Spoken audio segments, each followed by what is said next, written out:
So, welcome to this meeting, even if it was half an hour late because of the internet. But we will begin with the guided meditation. We sit comfortably and just close our eyes.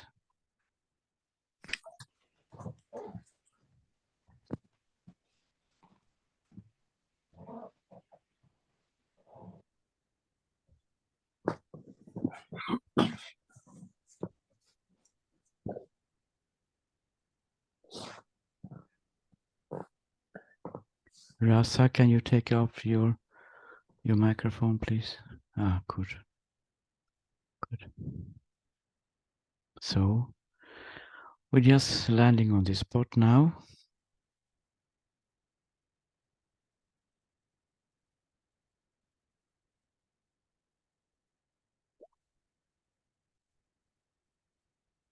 Noticing how things are coming and passing by. Feelings, thoughts, sensations, sounds. Everything is just coming and passing. This is how we live our life. From morning to evening. Things are just coming and passing here.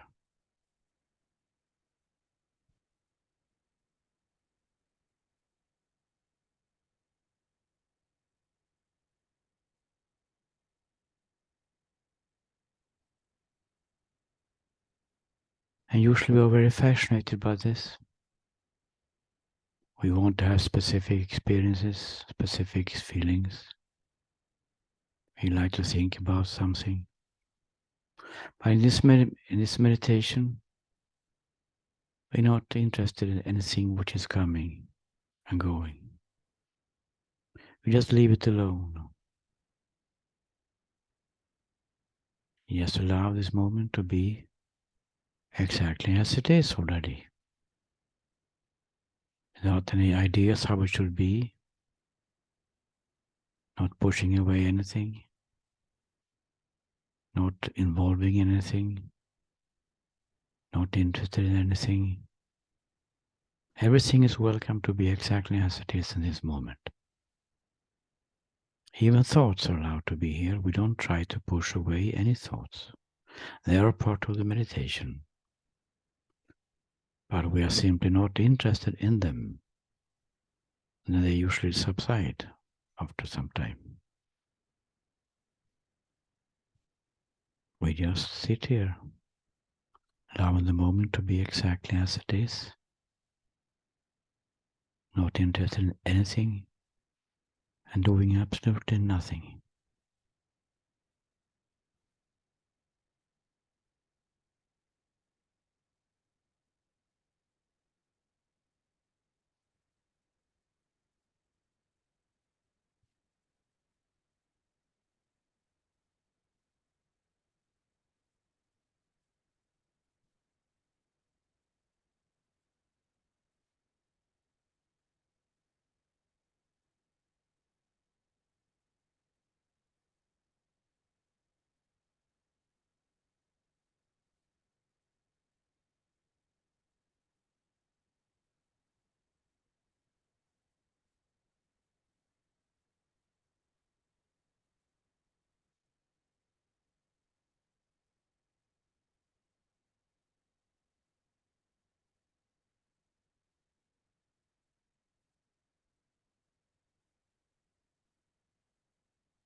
And if thoughts are grabbing attention, we just remember the instruction. Everything is welcomed here, but we are not interested in what is coming and going. We're not interested in any thoughts coming and going, but we don't push them away. Everything is allowed to be exactly as it is here. We're simply not interested in anything. We don't push anything away. We're just sitting here doing absolutely nothing.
And if emotions are rising, we treat them in the same way. Everything is allowed to come and go as it is doing already. We don't try to fix anything. We don't try to fix any emotions. We don't run away from them. We don't ignore them. They are just to love here as everything else is allowed to be here. Body sensations, pictures or memories or whatever it is. Everything which is coming and passing is allowed to be here exactly as it is. Not pushing away anything. Not trying anything. Not searching for anything. Not looking for anything. Just sitting here. Allow the moment to be exactly as it is. Not interested in anything at all. Sitting here doing absolutely nothing.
Okay, we can take 1 minute to come out of meditation.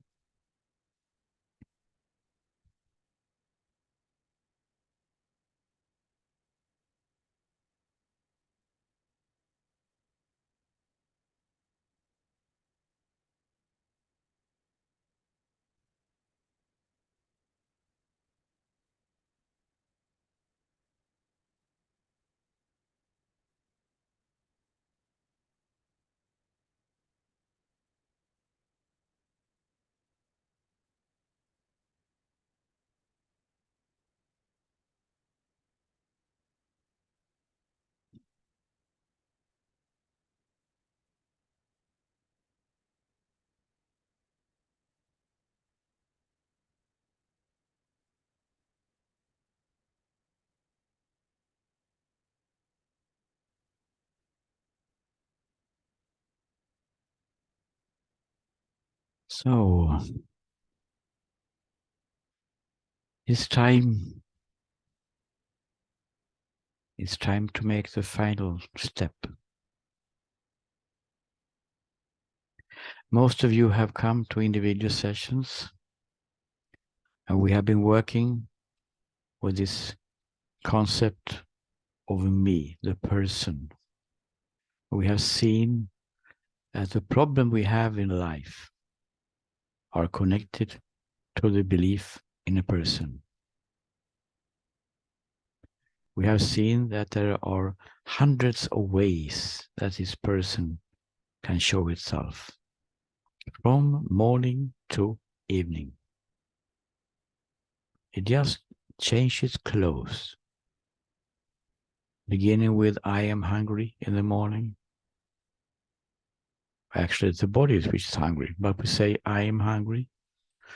Continues through the day, the thinking me, the controlling me, the deciding me, the not seeing me, the wounded me, the victim me, the walking me, the talking me, the eating me. Hundreds of forms through one day. And if we look at it closely, which we have been doing in the individual sessions and also here in group sessions a little bit, they're all there on the YouTube channel. We see that this me is something which is everything is circulating around from morning to evening. There's almost no second why this me is not active in some way. I have to, I must, I need. Or this moment is not good for me. The future doesn't look so good for me. The protesting, me protesting against what is. We're seeing this. That the me has thousands, hundreds of forms, just changing shape from morning to evening. We have seen that we have ideas about ourselves. That is simply not seen to be true when we look at it closer. I'm not good enough. I'm not worthy of happiness. Whatever is your special, unique story, we have looked at it and we've seen that it's simply not true. We have looked at the idea that I have to, I must. We looked at it deeply and we saw it is not true. And we have been going through quite in detail, especially in individual sessions, to see that this me seems to be a belief. And we have been investigating it in detail. But we have to be honest here. How many are liberated here because of this? We have to see how it is. That this investigation of this me as a decider, controller, whatever it is, it doesn't seem to be enough. So we just have to admit that all these investigations we have done on the individual level has not brought the state of oneness which we want. So is this work we have done, is it in vain? No, it is not in vain at all. As the contrary, it has been very important to do this work together. Because every time that we look at this belief and this me who has to, who is not good enough, and so on, and has emotions coming, arising because it's not good enough, and so on. Every time we have looked at it and seen it together, realizing that this is actually not true what I believed about myself, then the charge, the power of this me belief is get a little bit less. A little bit, yes, but a little bit less. Maybe not even noticeable from day to day, but when we look at it, now we are in a group here, But if we look individually, we usually have noticed together that there has been a change over the past months. That the power and the charge of this me has getting a little bit less. But even if we see that actually I'm not creating any thoughts, I see that when I look. I'm not making decisions. I don't control anything. I'm not doing anything. Even if we see that, it's still the system is there with the belief every morning or when the Zoom stops. Hmm? So what to do then? Well, most of you in the group, you have worked enough with this. The power, the charge of this me belief as a doer, thinker, decider, controller, whatever, it is enough now. You have discharged this me belief quite much. So this is time to have the final step. And that is to increase the focus on this once and for all. So the suggestion is here, of course, just a suggestion from my side, as you know. Suggestion is that we take one day, you take just one day. You pick one day which is most convenient for you. And you focus on one single tool. And you do it as much as you can from morning to evening. And then when we see each other, you just share what you have seen. Because the power and the charge of this me belief is not so big now in all of you. And this one day may make the final,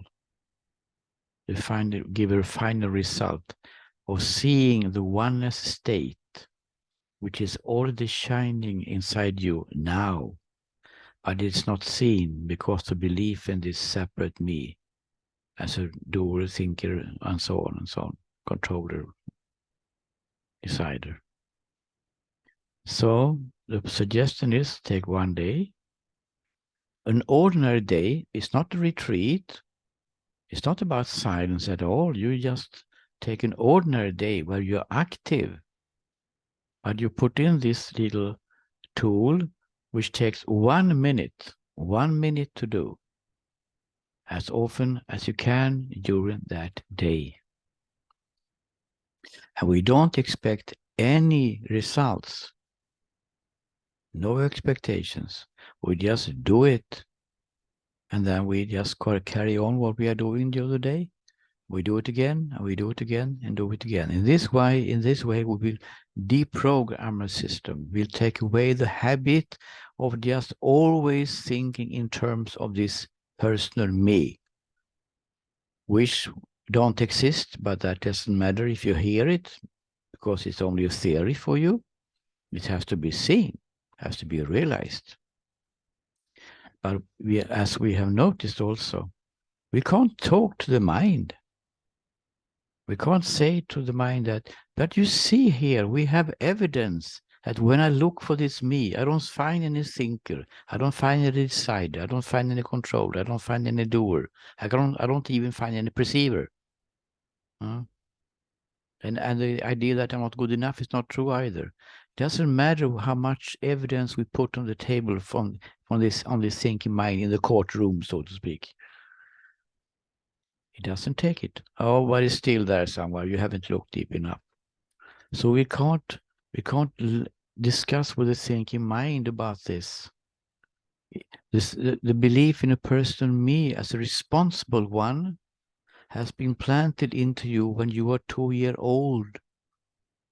We can't just expect the thinking mind to bow down. Oh, sorry, I was wrong all these years. I was wrong. Can you forgive me?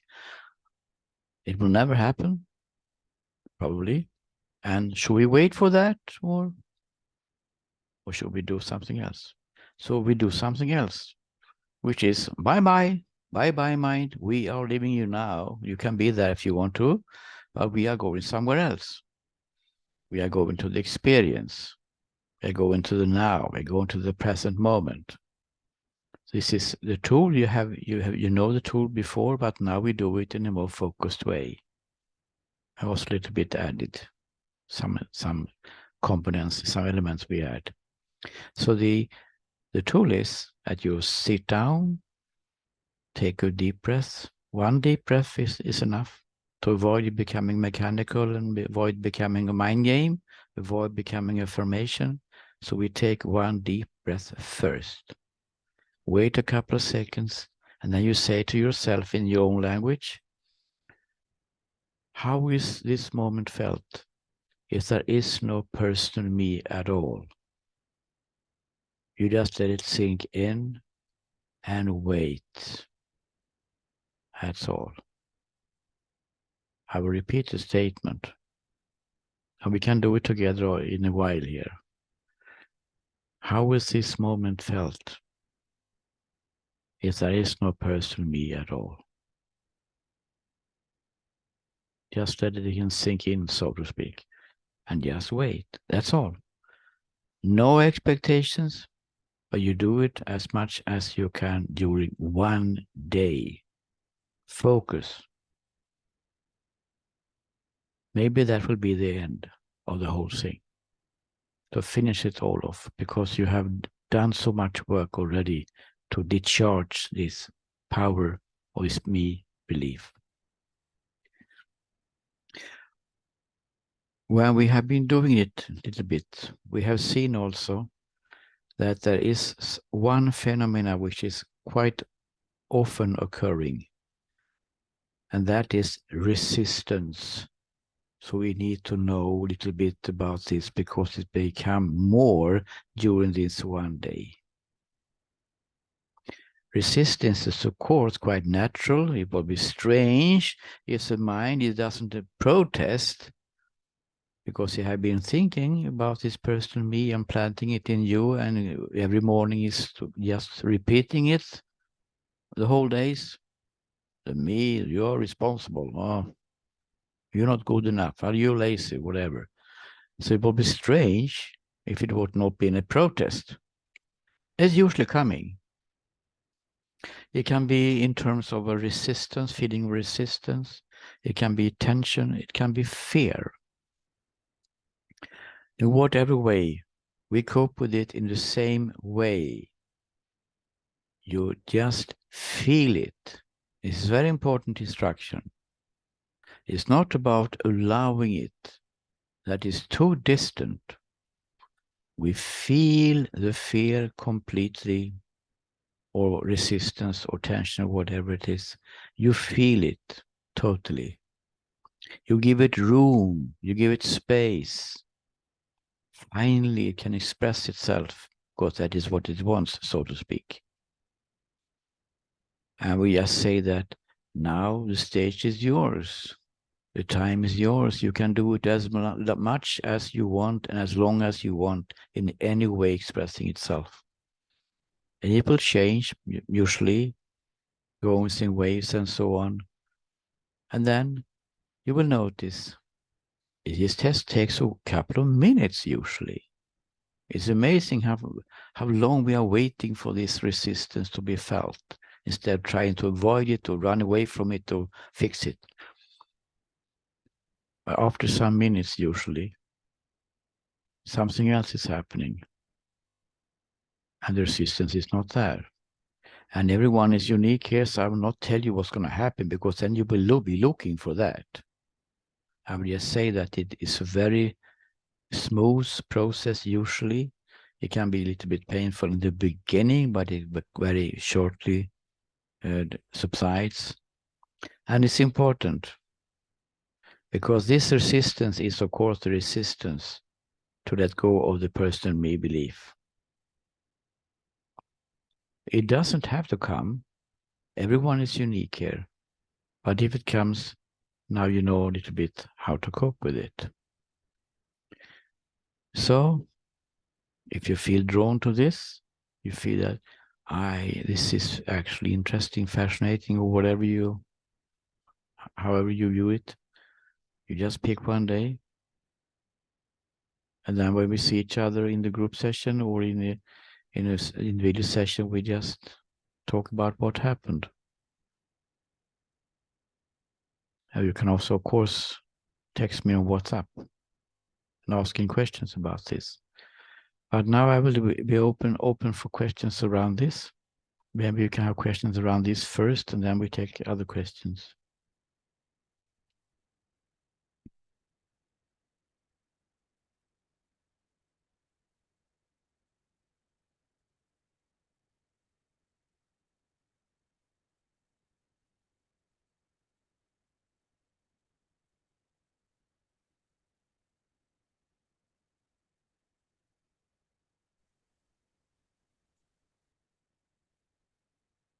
Is everything crystal clear?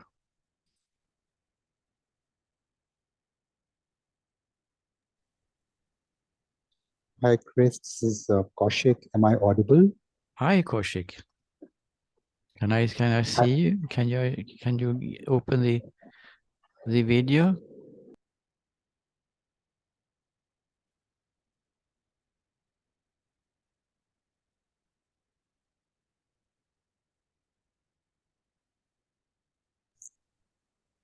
So I will. Yeah, just one moment, Chris. Yeah. My room is dark. I'm going to turn on the light. Just a Ah, okay, okay. minute.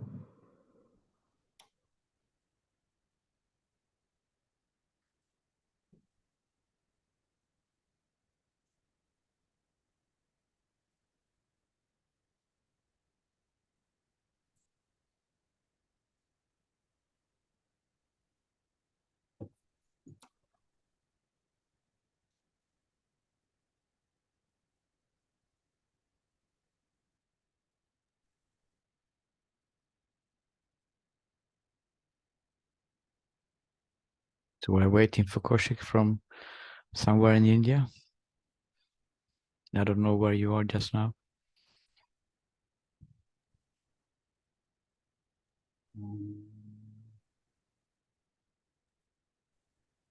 Okay, just figuring out how to switch my video on. Just a moment.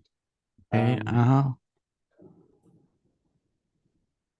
Is there any problem you have with this? Right. Yeah, Am I no, okay. audible now? Yeah, we see you. Good. All right. Yeah. Okay. Yes, please. So, Chris, is the suggestion then these bodies are just empty vessels, and the idea me is just a bunch of thoughts and memories? Is that the suggestion? That the body is just a vessel? Yes, just empty containers, just empty, because there is no personal me, and therefore these bodies are just empty vessels, and the me is just a bunch of thoughts and ideas. Is Well, that the suggestion? it's not even a vessel. It's not even a vessel. There is no body. The body, if we look at what we call body, we have the idea that there is something which is existing independently of our experiences, right? This is what we Yes. believe. Something is here.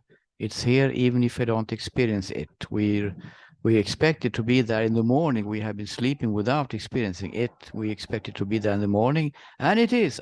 Here it is. So it must exist then. Well, we only have access to our experiences. And this voice which is coming, with a sound of this voice which is coming to you now, you hear a sound, right? You hear a sound? Yeah. In you, so to speak. You have a sound in you. And can you, from this sound that you hear now, can you from this sound conclude that there exists a physical body existing, independently existing of this sound? No, not really, but the problem comes because of vision from sight. Because I'm so used to seeing a body, it's very difficult to get rid of the idea. So we at least agree that from the sound which is coming inside us, we cannot conclude that there is some kind of physical body existing somewhere outside the sound, outside the sound. Yeah. Yes. If we go to the visual experience, I can look at the arm like this. We call it arm. We can look at the arm. What is this? It's a visual experience. Huh? Yes. And the visual experience, where is it taking place? It's taking place, so to speak, here or inside us or whatever you want to call it. It's here. Huh? And we know that what you actually see is not what is there. You have an experience. I mean, we can just go to the biological level if we want to. We know that we see everything upside down, actually. Then the brain is making some kind of picture and coming to and make an experience of it. So we don't see really what is there. It's an experience of seeing. Yes. So it's a visual experience appearing. If we go away from the biological level, now go to the experience level, we see that the only thing we have is a visual experience. Yes. But when you had a visual experience when you were 2-year-old boy, and you were looking at your mother, you had a visual experience of her. You didn't conclude that she was there and is in a physical body. You just had a visual experience because you didn't have the thinking in 2 years old. Huh? Right. You didn't know. There was no meaning added to this visual experience. It was just an experience, right? Yes. So what we call the body is actually a thought. So later on, we have been trained to believe that there is a physical body there existing independent of experiences. Is there, or if we experience it or not. But when we look closer, we see that the only thing we have access to are our experiences. That's all. We have the 5 senses, and if we take them one by one, we cannot conclude from the visual experience of looking at an arm, for instance, we cannot conclude that there exists a physical body independently existing of this experience. We cannot go there. It's not logical to go there because you have only access to the experience. Yes. Yeah. It's the same with all 5 senses. So without the thinking, if we just imagining it, if there would be no thinking, there will be just experiences passing. Yes. Yes. And there will be no idea of body at all.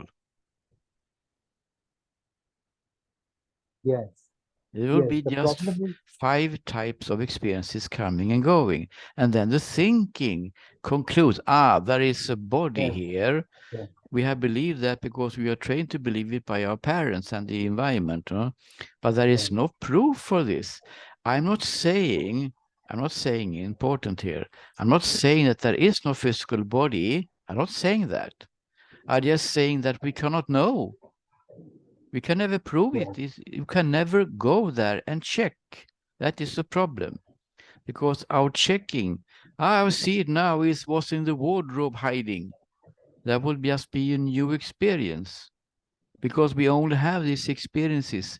We don't have the experience of a physical body existing independently of the experiences. That is just a thinking, a conclusion from the thinking. Yes. Yes. But yes, the problem is thinking immediately comes, and of course. I mean, there is no way I can refuse what you are saying. I have to agree to that. But there is a lot of protest coming up because thinking immediately comes in, and there is a lot of interpretation happening. Yeah, of course. I mean, this is radical. What is he talking about, this guy from Stockholm? Is there no physical body? It means there's no physical world either. If you look at it a little bit more deeply, you will see that also, of course. It's just that it's not a theory here.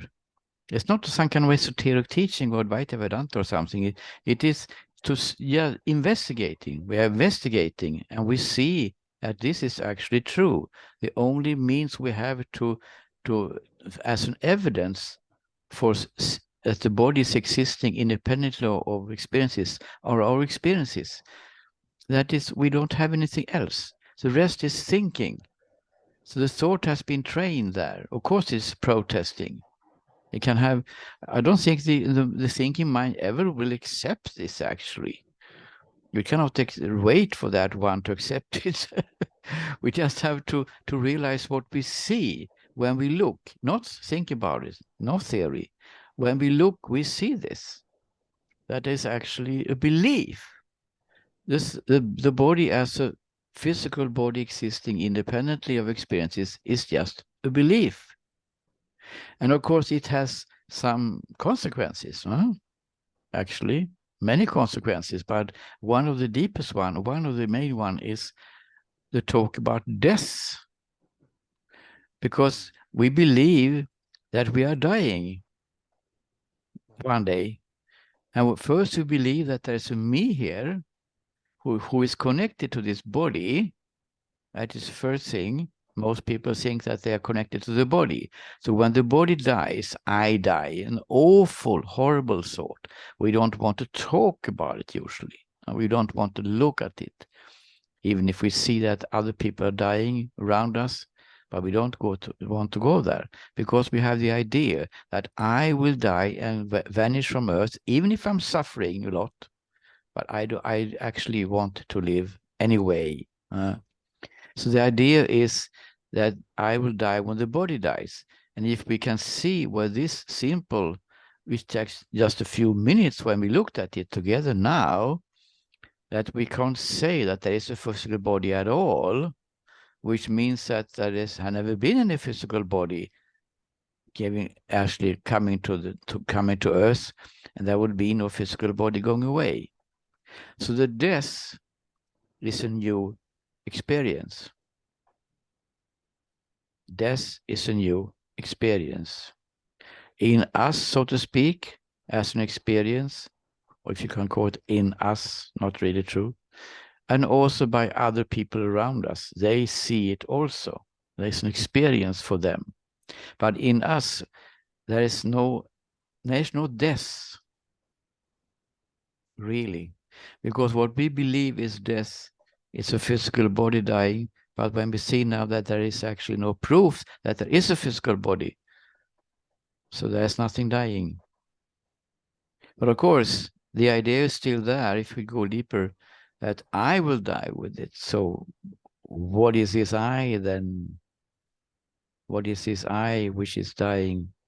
It's a very good question, Kaushik, because when we are talking about this little tool that was suggested to be used for one day, what are we going to take away the I here now? Are we going to kill the I?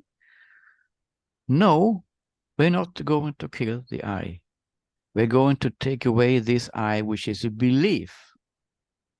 The belief, the thinking I, the thought I, which is seem to be a big problem for our life when we believe it is there. But the real me is not dying. What is the real me then? Is it to me? Yes, it's to me. It's not schizophrenia, but it's actually to me. We have mixed them. We have misunderstood. It's two kinds of me here. The one where we're talking about today is the thought, the belief about the me as a doer, responsible one, and so on, which makes us so much in some troublesome life. But the other me, the real me, that is the feeling I am here. I live. I exist. Everybody has it. We can just ask yourself the question, am I here? And usually, when we ask ourselves this question, you can do it now if you want to. Am I here?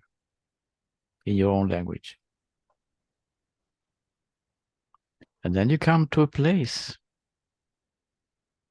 that you recognize because it's always here, but we don't think about it. We don't look at it. We don't teach it at school. The feeling of existing. Because when we see there is no person me, it doesn't mean that you're not existing. We just question the doer, decider, and so on. But the real me is here, of course. Of course you exist. Of course you exist. And if you look at it now, if you have it access to it now, maybe you have. I am here. I'm present. I live. I exist. I'm not sleeping. I'm not dead. I'm not a stone. I live. Quite amazing thing, actually. We take it for granted, but it's quite amazing. I live. I exist. I'm here, present. But then, of course, and we can also call it the sense of being here. The sense of me being here. And if you have that access now, we can look at it more deeply. Because when we say a sense of me being here, is that resonating within you, Kushik, when I say this? Yes. Yeah, Yes. yeah, good. A sense of me being here. Does it, if I ask you then, does this sense of me being here, does it have any borders? No, no border, no location either. No It's location, no border. no, no. It seems to be somewhere here with us, some kind of localization maybe. But when we look at it more deeply, as we do now, we see that it actually have no special localization, and we see that Yes. it's actually have no real borders, and which is very strange, because we believe that it's we call it I. Everybody call it I, and we are referring to this I. Are you here? Yes, I'm here. Then you put your hand on your heart, usually can people do sometimes, to refer to that some kind of place here. I am here, I exist, I live. And that we call it I. But the I, per definition, the I is limited. I mean, your I is not the same as my I. This is how we think. Yeah. So we believe that we have the definition of a me, that is something which is limited to a person. A person is limited. But when we look now, we see that what we usually refer to as this me, I exist, I am, doesn't have any limitations. This is a little bit strange, but what should we lean to? Should we lean to the belief that it's a person here? Or should we lean to what we actually see when we investigate it, as we do now, and see that what I call me here, sense of me being here, is a little bit paradoxical, because this me doesn't seem to have any borders. And to talk about unlimited me, what is that? Unlimited me? You can still use the word me if you like it, but when we have to a little bit redefine it, so we can maybe take away the word me and just say sense of being here. Yes. Is that okay? Sense of being here? Yeah. Yes. Yeah. So then the next question is it really any here? Is it really any here? Or is it just sense of being?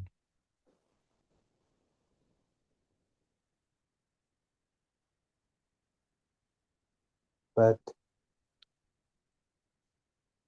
but there is a sense of here when I open my eyes, because I see where I am exactly, and if I change my position, move to a different position, that changes. Yeah, the experiences, of course, changes. But now we're just looking at this I am, I exist area, so to speak. In that area, is there any here? Actually, you said yourself before that there is no localization. So it seems to be that we have to take away the word here also, and we result is sense of being. So the last step, is, of course, is it really a sense of being, or is it just being?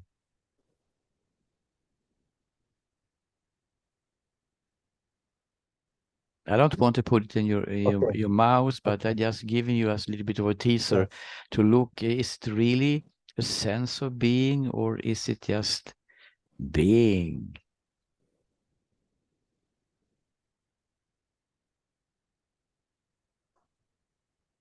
Being. Okay. Mm. So what is here is being, or sense of being, okay? And then experiences are coming and going. We can call it phenomena. Phenomena rising and falling all the time. Okay. Experiences of feelings, sensations, sounds, visual experiences, and so on. They're just coming and passing and coming and passing. Where is the body in this? Where is the physical body in all this? It's a thought. And the thinking that it's a physical body existing here somewhere, even if we can't find it. The thought, which is very important to see this, that the thought is also coming and passing. It's not that the thinking is standing, sitting here, and now I'm going to tell you how it really is. There's some kind of wise guy up in the head, or wise woman, and to say how it really is. This is not the case. The thoughts are also coming and going all the time, coming and going, coming and going. But this is not how we usually see it. When you were a small boy, we go back to the sound example again. You didn't know anything about what it was. If you were here now as a 2-year-old boy and listen to this meeting and hear this voice, the sound of this voice, you will not understand anything at all. Not because you didn't know English, but because the sound was just there.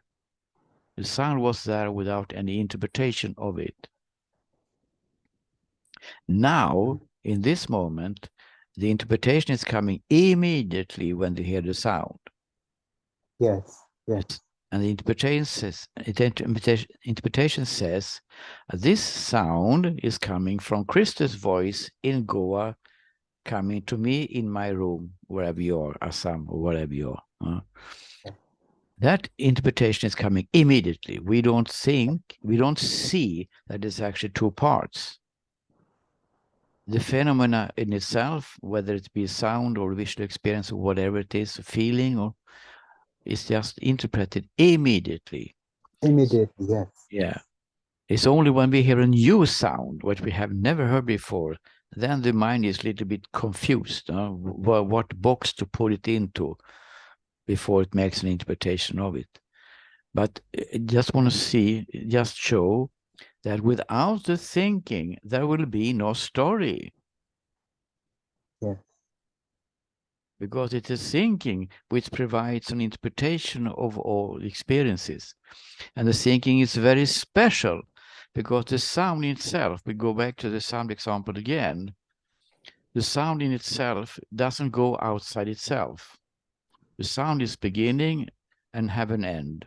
It doesn't go, the sound doesn't see, the sound doesn't hear, the sound doesn't think. It's just a sound, beginning and end. It doesn't go out of itself, beyond itself. It's the same with all other experiences as well. Anger doesn't think. The anger doesn't see. They don't go outside. They don't go beyond their limits. It's just a feeling or whatever it is. But the thinking is totally different from all other experiences because the thought is also an experience.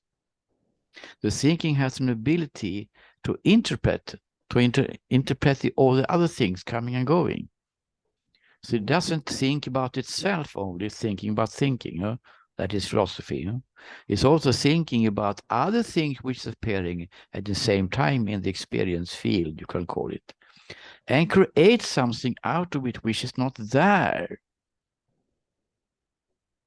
The sound of this here with sound which is coming, in the sound is not interpretation that it is Krista from Goa speaking. That is added on the top of the sound.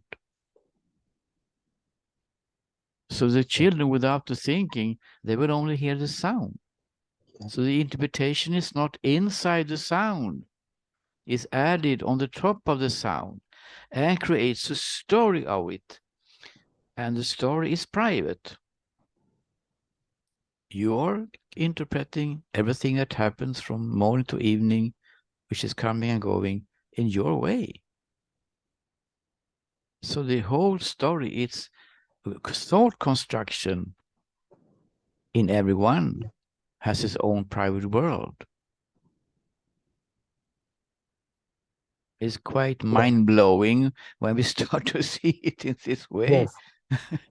Okay, Yes, there is no physical body, and there is even not a story really. It's only my own thought construction. Can he just stop it? Okay, I will stop. Yes.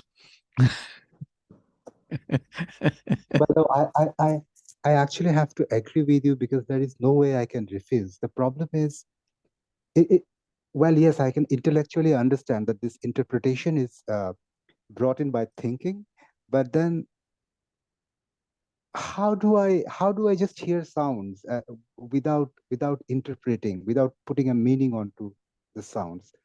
How do I do that? Or how to experience that? Just sound, no meaning. Why do you want to do that? Just be, because there is thinking always, right? Which is putting a meaning, which is interpreting it. Yeah, but we don't say that the thinking is wrong. There's nothing wrong with thinking. Nothing wrong with interpretation. It's a beautiful story here to be appreciated and enjoyed. That's why it's here. It's our entertainment, you could say. Yeah? Nothing wrong with the story in itself, but just to see that there is no story really. And it's just a thought construction in the head. But it can still be enjoyed. Huh? We're looking at the movie. We know it's not true, but it's still enjoyable to see it. Oh my God, so dramatic. Oh, horror. You know, whatever it is. Entertainment, we know it's not true, but it's still something that can be enjoyed. It's the same here. The thinking itself is not any problem. The story is not a problem. If it's seen for what it is, a thought construction, that you are totally free from this story. You are sitting in the cinema sofa, you could say, as this sense of being, sense of being which is here all the time, unchanging, eternal, actually outside time, if you look. And then you look at this beautiful story in front of you, so to speak, in front of you. It's not really true, but we can say it in that way now. What is the problem? It's just a story to be enjoyed, to be appreciated. But of course, if we want to go the whole way, and maybe we should do that, we still too. And we talked about before that we want to get rid of this belief in a me to see oneness, which is already shining inside us behind these beliefs, these destructive beliefs. The oneness is here already shining. But it's when we go this in this analysis together, it's still two. Being, sense of being is here. Okay, we can sense of being, we can call it. And then all these things are coming and going, interpreted by one thing is coming and going called thinking. It makes a story out of it. Still two. Is it two? Seems to be more and more confusing here. We haven't come to any clarity at all. It seems to be even more confusing than before we started. But the truth is, of course, that they are not two. They are one. What? Yeah, that is to see the oneness.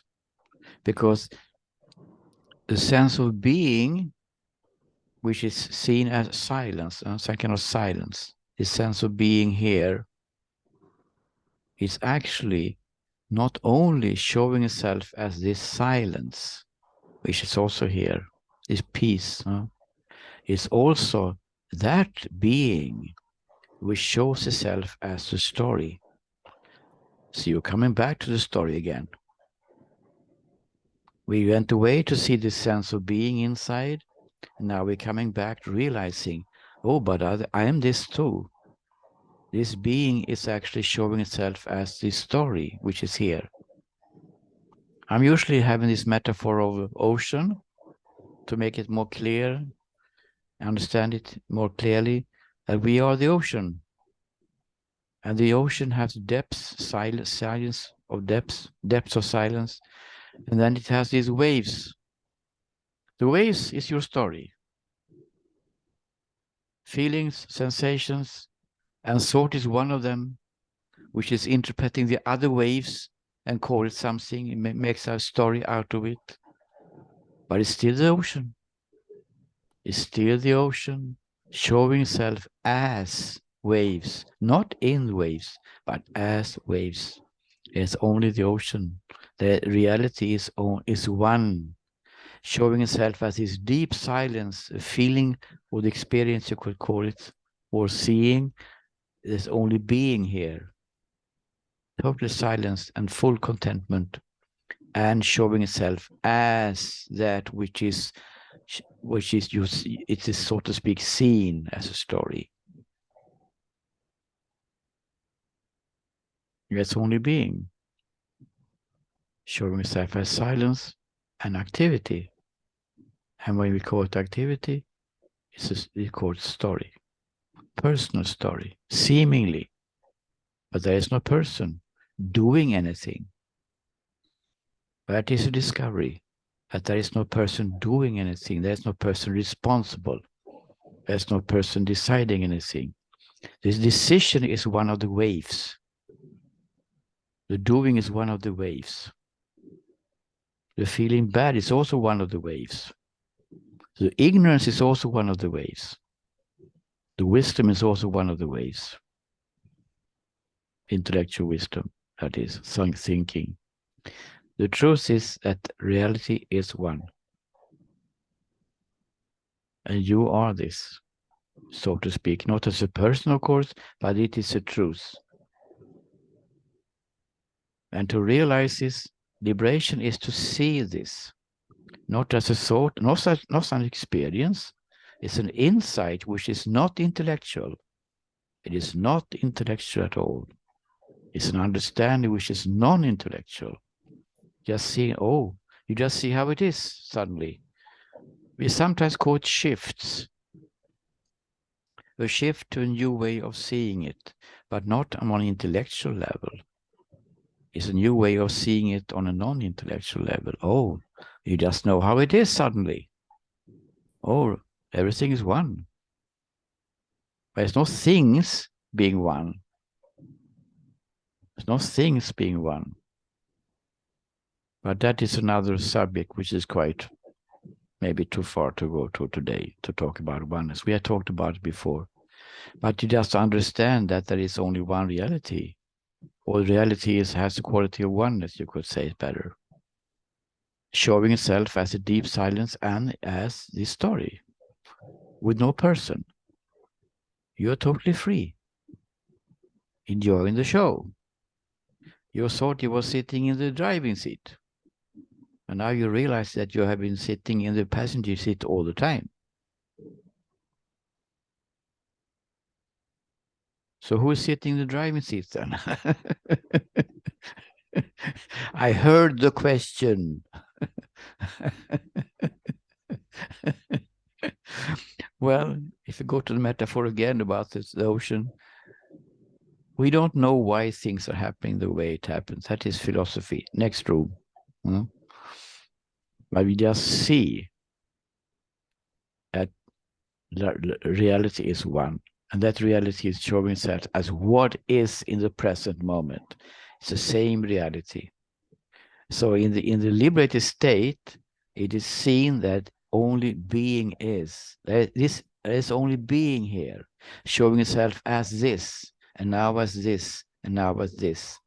And this being, which you are, so to speak, this being has these beautiful qualities of total love. Surprise, is total love and total bliss and being totally one. This is liberation. Not before this is seen 24/7, permanently. Then we talk about liberation.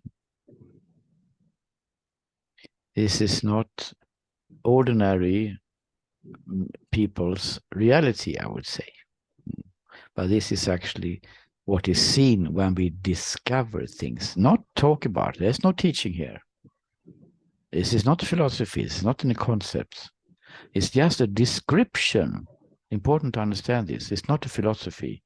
It's a description of the liberated state. And of course, living in that state, where are the problems if everything is one? To be one, it has to be at least one having a problem. So when oneness is coming, there are no problems because there is no person having the problem.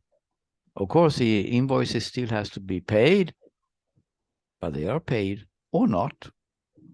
It's just happening spontaneously by itself. Everything is just happening spontaneously by itself without any personal doer.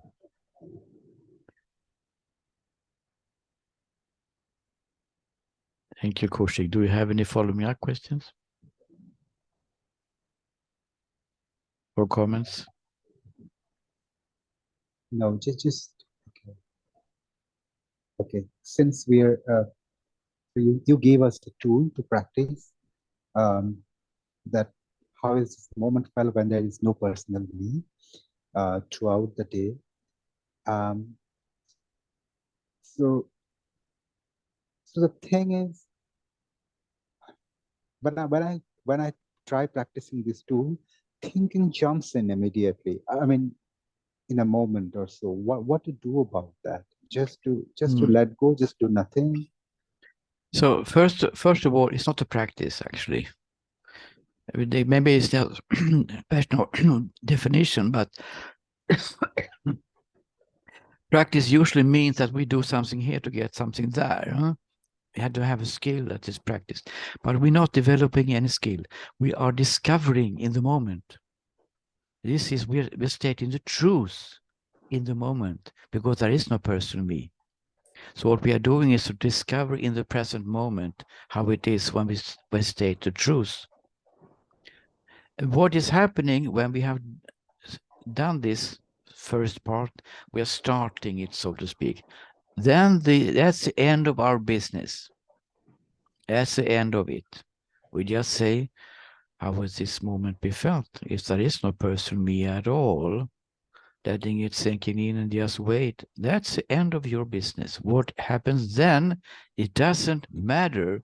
We have already done our job, which is to discharge the power of this person me belief. It doesn't matter what happens afterwards. It's too late, so to speak. It's too late for this thinking mind to protect itself. Oh, it's not true. It's not true. Doesn't matter if it's a protest or whatever it is.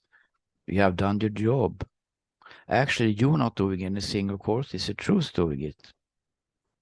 The truth is showing us how it really is, if we want to look, or if we want to be open to see it, I would say. So it doesn't matter, Kushik, what happens.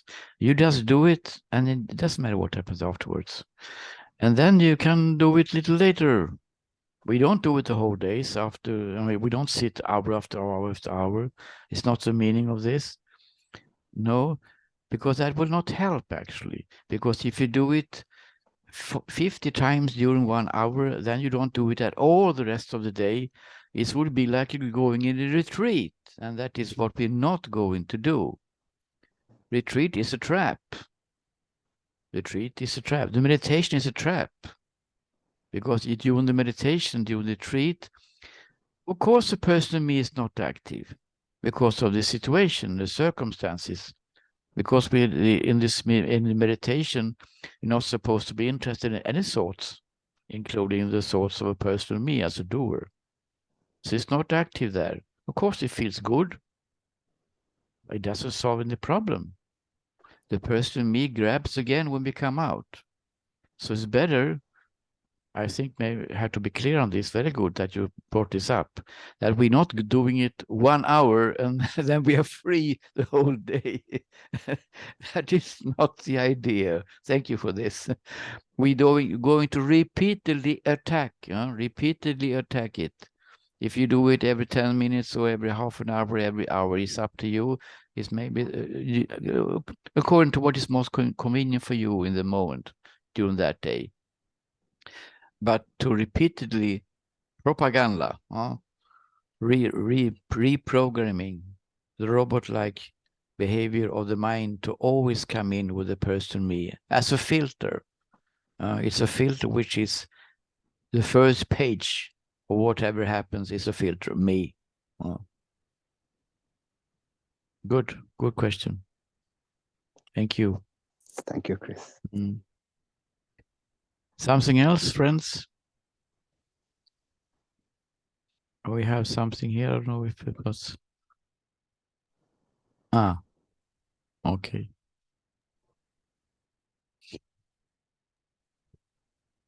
I'm sorry for the internet cut in the beginning, so it's a little bit late. Maybe not for you, but for me. But I'm here to ask if there is any other questions, of course.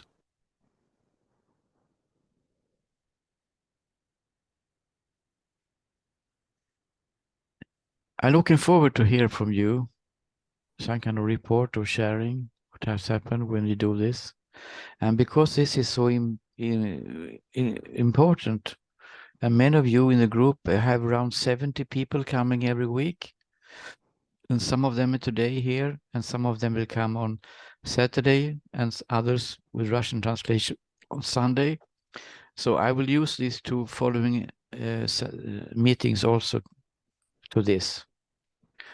So if you have questions that you think that could be of common interest, you can use these two meetings also. Of course, we talk about other things as well, but also to repeat this little bit.